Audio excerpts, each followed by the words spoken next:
All right, so today we're going to deep dive into some pretty interesting waters. Yeah. We're going to be tackling a single source and audio clip. And, well, the title is a little bit attention-grabbing. Let's just say that exclusive Obama stole 200+ billion in secret bail in .mp3. It definitely sets a dramatic tone. Yeah, for sure. For sure. It's like the opening line of a political thriller, you know? Yeah. But before we get, swept up in all the intrigue, let's just break down what this deep dive is all about. We're going to be examining some claims of financial misconduct by the Obama administration, all based on this one audio clip, and it features analysis by Dr. Jerome Corsi. So it's important to remember that we are just dealing with one perspective here, Yeah. and one that's coming from a very strong opinion, it seems. Absolutely, but that's what makes it so interesting, right? Yeah. So what exactly is this audio clip claiming? Well, at its core, the audio clip accuses President Obama of illegally diverting almost $200 billion from investors in Fannie Mae and Freddie Mac. Okay. You know those government-backed mortgage giants to fund Obamacare? Right, and they don't hold back on the language, do they? Yeah. It's all, biggest theft is U.S. history, rob the investors, secret bail-in. It's designed to get a reaction out of you, for sure. Yeah.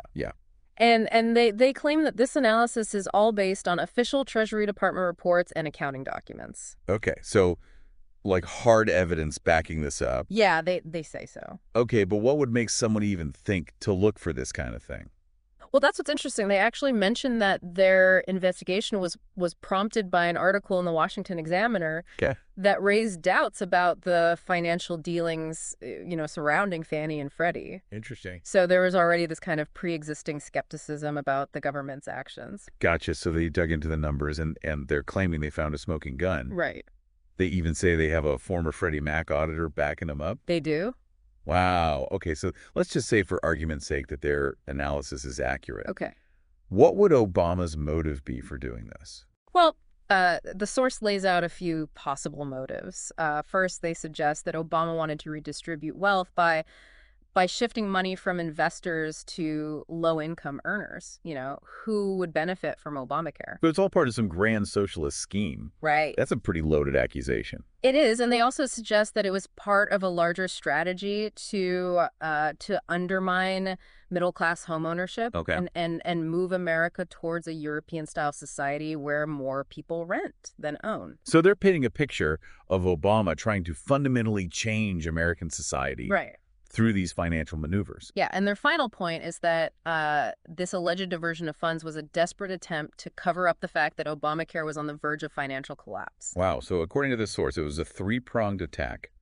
Redistribute wealth, attack homeownership, and prop up a failing healthcare system, all through this secret financial scheme. That's the narrative that they're presenting, but it's important to remember that this all hinges on their analysis of those financial documents being accurate. Right.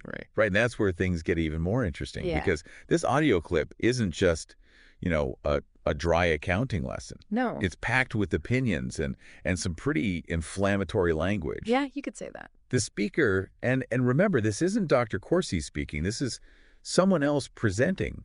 His analysis really goes on the offensive. Right. He accuses the media of being complicit in covering up this alleged scandal.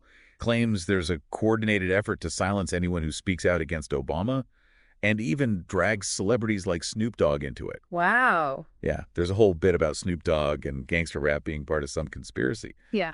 It definitely takes a turn. It takes a turn in some unexpected territory, for sure. For sure. He frames it all as a total war against a powerful and shadowy deep state that's panicking now that their supposed crimes are being exposed. Right. So it feels like this audio clip is trying to do more than just expose a financial scandal. Yeah. They're trying to paint a much broader picture of, corruption and conspiracy at the highest levels of government. Yeah, that's one way to look at it. And he even claims to have sources inside the White House feeding him information.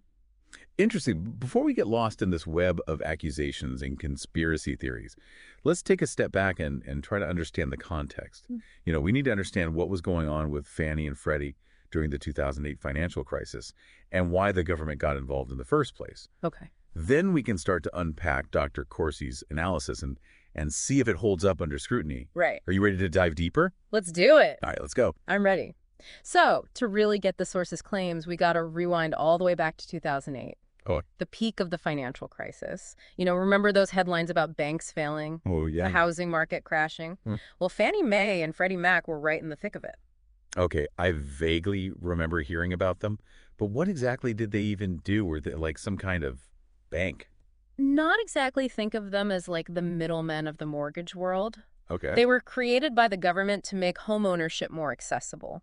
They would buy up mortgages from banks, bundle them together, and then sell them off to investors. Okay. This freed up the banks to lend more money for more mortgages. Right. It all worked great until it didn't. Right. Yeah, it sounds like that bundling thing could get really messy if those mortgages weren't so solid. Yeah, exactly.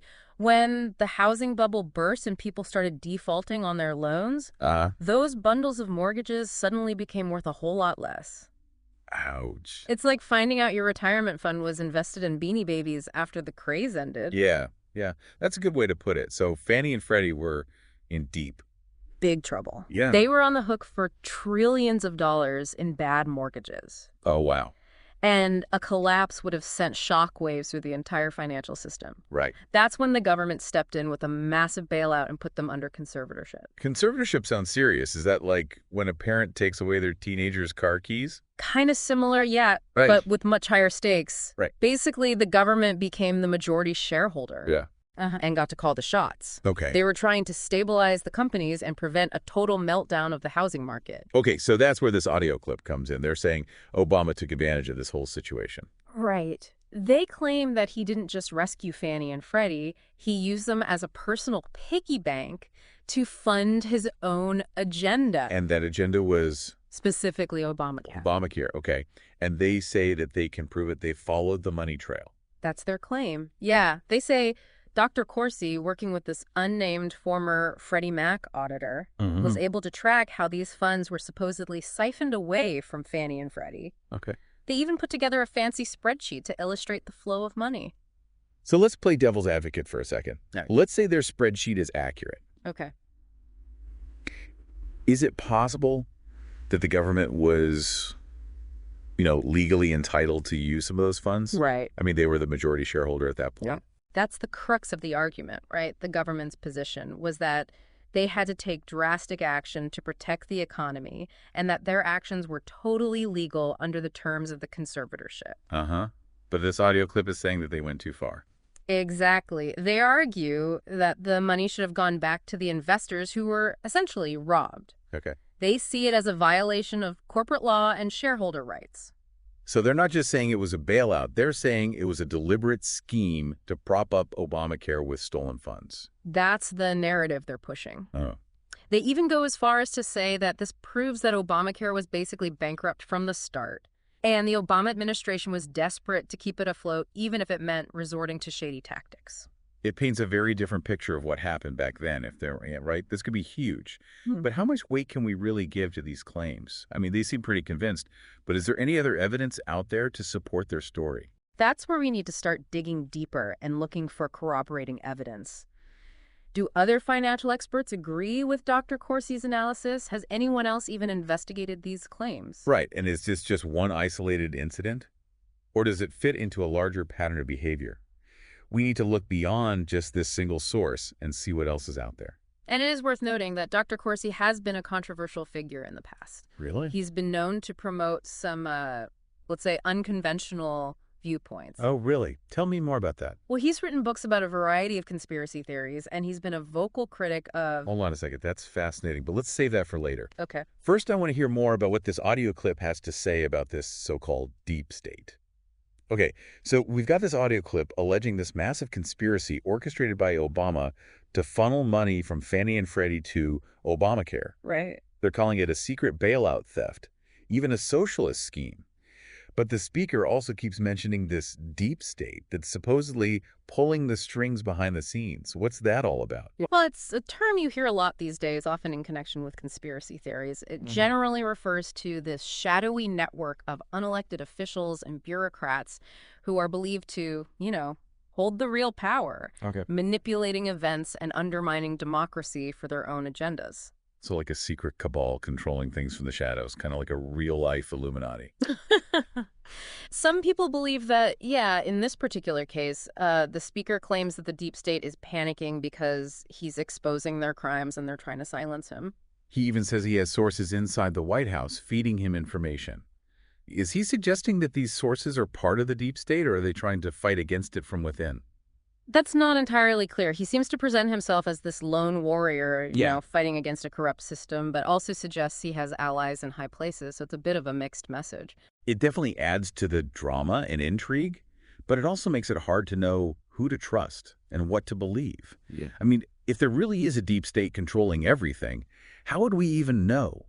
And how could one person, even with some inside, help possibly take them down? That's a good question, and it highlights the difficulty of, dealing with claims about the deep state. It's a concept that's very hard to prove or disprove because it relies on the idea of a hidden coordinated network operating in secrecy by its very nature. It's designed to be elusive and undetectable. So how do we separate fact from fiction when it comes to something like this? It's not easy, but I think it comes back to critical thinking and healthy skepticism. When you hear claims about shadowy conspiracies and powerful forces working behind the scenes, it's important to ask yourself, what evidence is there to support these claims? Who benefits from promoting this narrative? And are there alternative explanations that might be more plausible? Right. And it's important to remember that just because something sounds, exciting or dramatic doesn't mean it's true.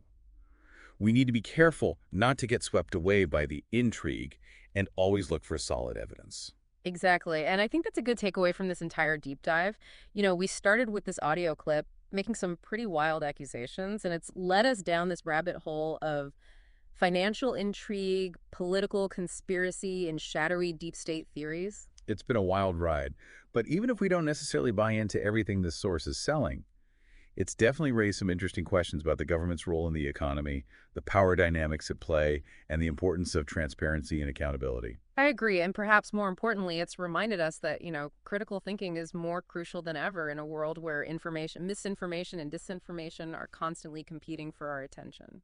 Well said. So, what are some key takeaways our listeners should keep in mind as they continue to explore these issues? I think the most important thing is to approach information with a healthy dose of skepticism, especially when it comes from sources with strong biases or vested interests.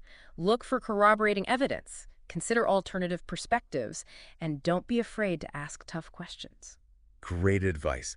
And remember, there's often more to the story than meets the eye.